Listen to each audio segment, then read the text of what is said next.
We could all see it coming. He just didn't want to believe it was true.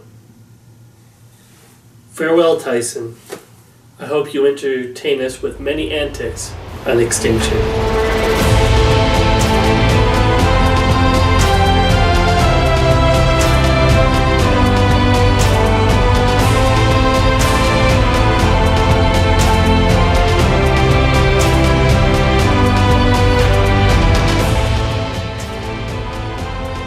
Hello everyone, I am the Survivor Dude here with you with another recap of an episode of Survivor. Right now it is episode 4 and our good friend Tyson has been sent packing to extinction. I feel so sorry for the guy. I mean, it's just, you knew it was happening. Even when this second plan came up where he pitched to Tony and Tony pitched to Sarah and Sarah to him, Tony pitched to Sandra, I was like, I know this could happen, but I don't think it will.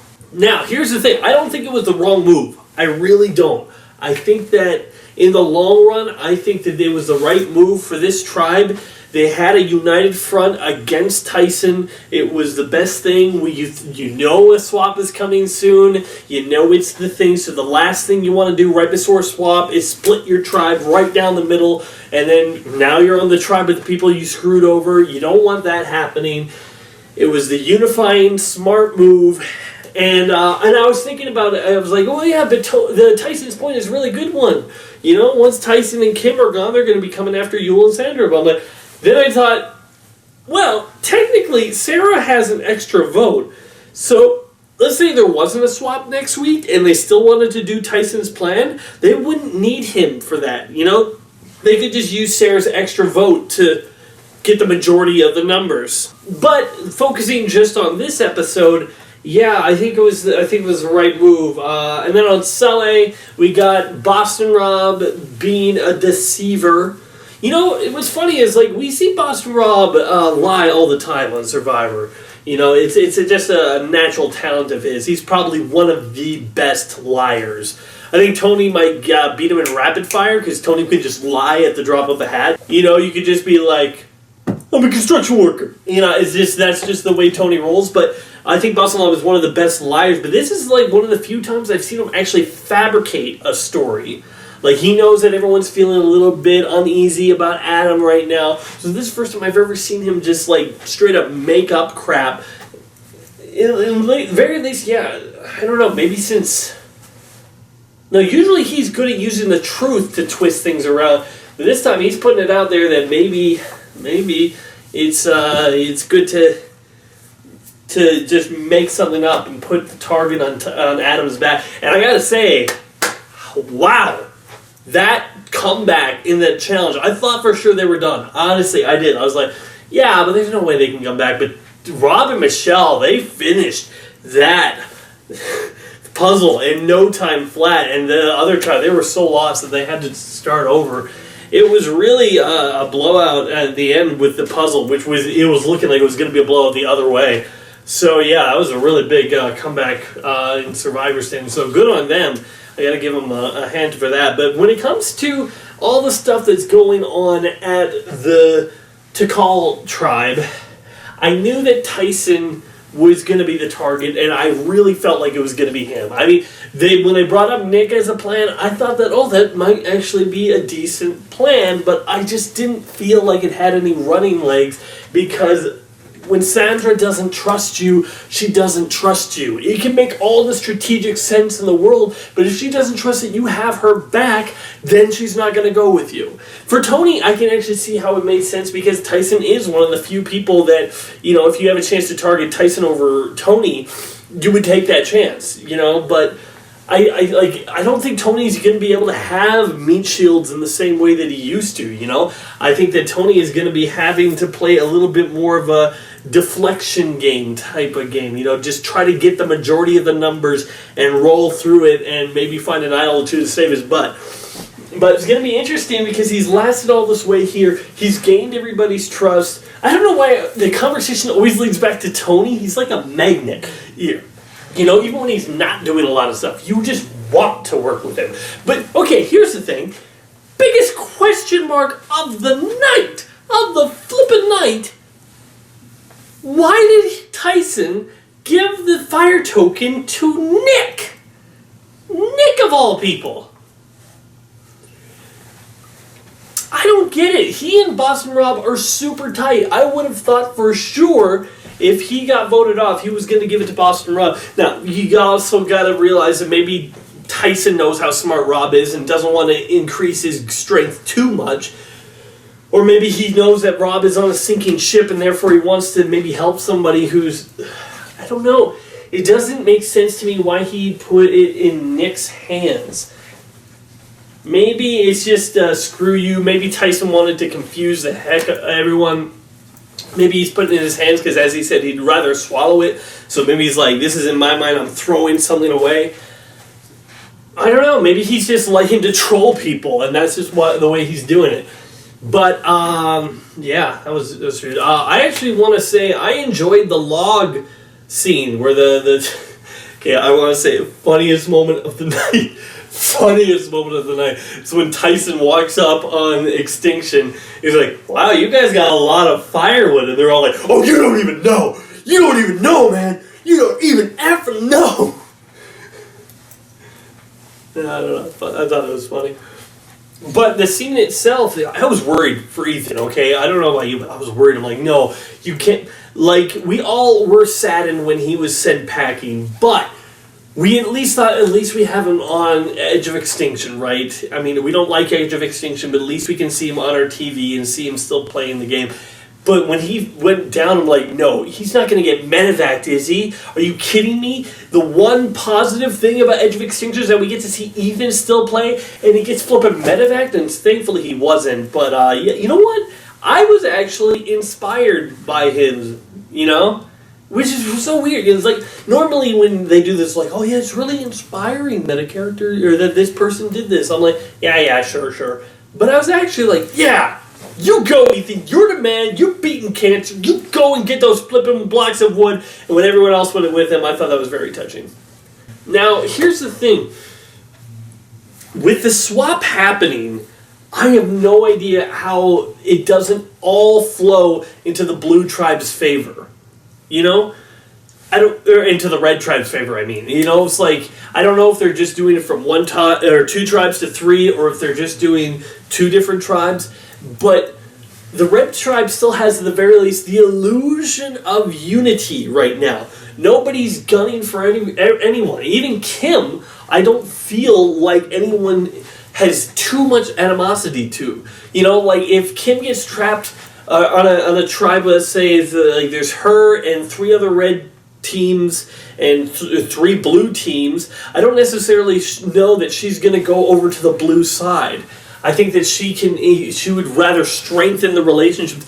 But Kim is one that's always looking for options, so if it was that cut and dry, she might at the very least consider it. But I think it all depends on how united that blue three is. You know, if that was like Michelle, Jeremy, and Ben, or Denise, you know, one of those, then I could see her wanting to go with that. But let's say if it was Boston Rob, Adam, and Ben, I don't see that happening at all.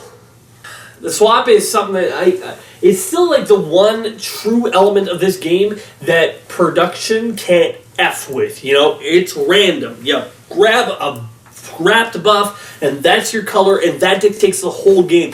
That's what I love about Survivor, is that there's something that's just completely random, out of your control. There's nothing you can do about it. This is your new tribe. Deal with it. And, yeah, it was really gutting to see Tyson go. He's still one of my favorite winners, one of my favorite players. I just think he's too threatening this time.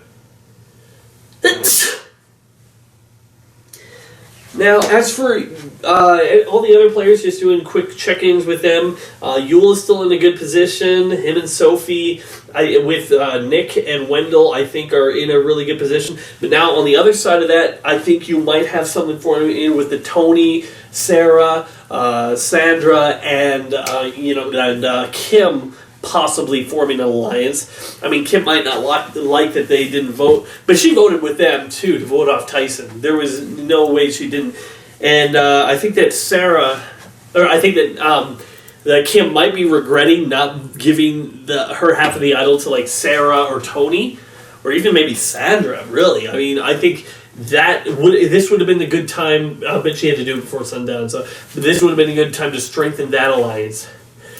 Now, I don't know where the game is going to go from here, because if that 4 of Yul, Wendell, Nick, and by the way, Nick got confessionals, so you can stop complaining about it on Reddit. Oh my gosh.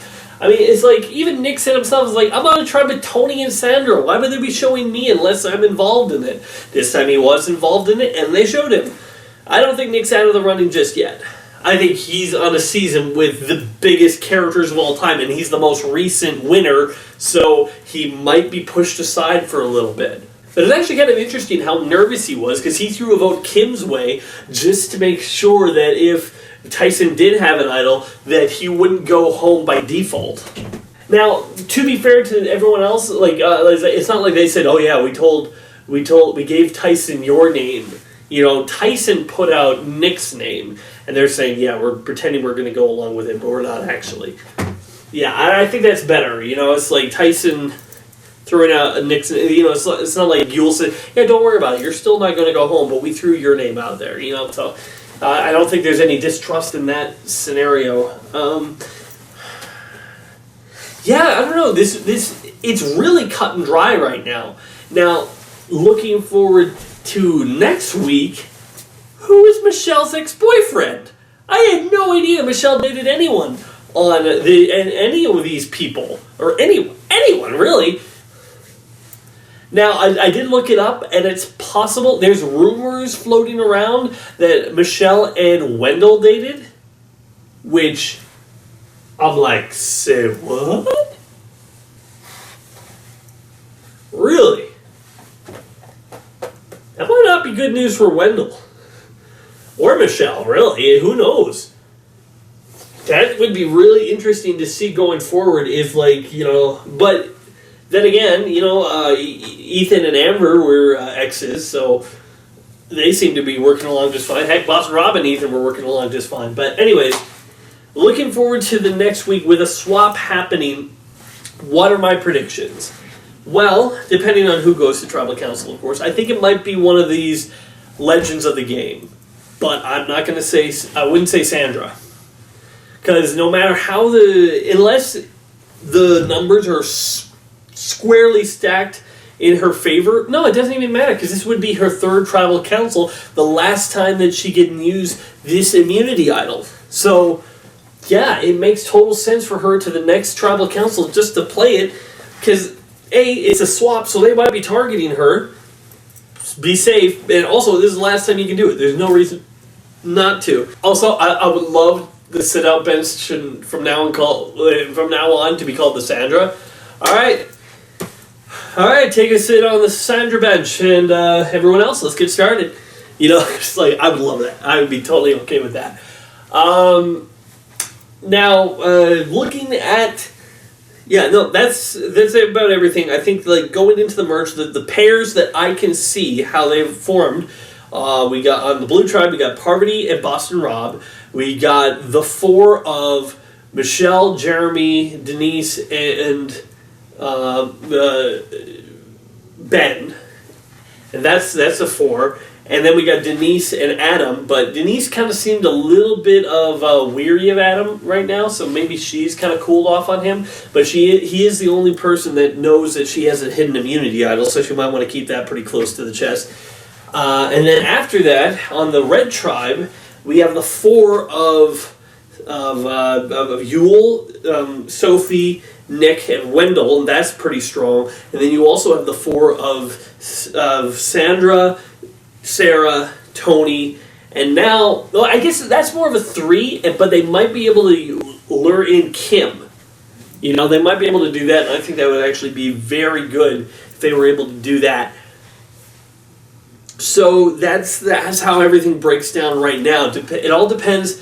It'll be interesting to see, does Cops R Us stay together? Is Sarah on one tribe, Tony's on the other? Does Does Sandra and Rob get back together? And is Sandra like, oh, you didn't tell me, I'm going to make sure your head is the one that gets chopped off first, not my giant statue head. It all really just depends on who's also going to flip, I think the only one that's really flight risk of flipping on the others is Kim for the red tribe, but I think anybody on the blue tribe could try to flip to the other side to gain more leverage. Who knows? We're all going to find out next week. And for right now, it's time to give myself the MVP of the week. Really, I got to give it to Yul. Yul is the one that seems to be in the most control of that alliance, is pushing for the Tyson name, is able to have made Sandra feel more comfortable with him than she is with Tyson by telling her that Tyson was coming out. It's so interesting. If Yul did not tell Sandra that Tyson was putting her name out there, maybe this move does happen. Maybe she at least trusts Tyson a little bit to go after Nick. Maybe. We'll never know. But at the very least, she trusts Yul more than that. And so I think Yul's the one that I got to give the MVP to, because right now she was the only one that I could really see pressing that vote. And as for predictions for next week, I'm going to say, if next week rolls along, I'm going to say Boston Rob is one of my predictions to go, because it's the swap and you never know. And I'm going to also say that Michelle is my pick for the other one. I guess those are both from the same tribe. For Red Tribe, maybe Wendell, actually. This might, with the tribe swap, this might open up some moves for, let's say, if Tony, Sarah, and Wendell are on one, maybe they decide to take some matters into their own hands. Who knows? But yeah, for the Red Tribe, I don't really feel how, any of them are in any real danger. I think the Blues are going to turn on each other. But anyway, that's all I have to say. Thanks for watching. I am the Survivor Dude, and let's see what happens next week. Yeesh.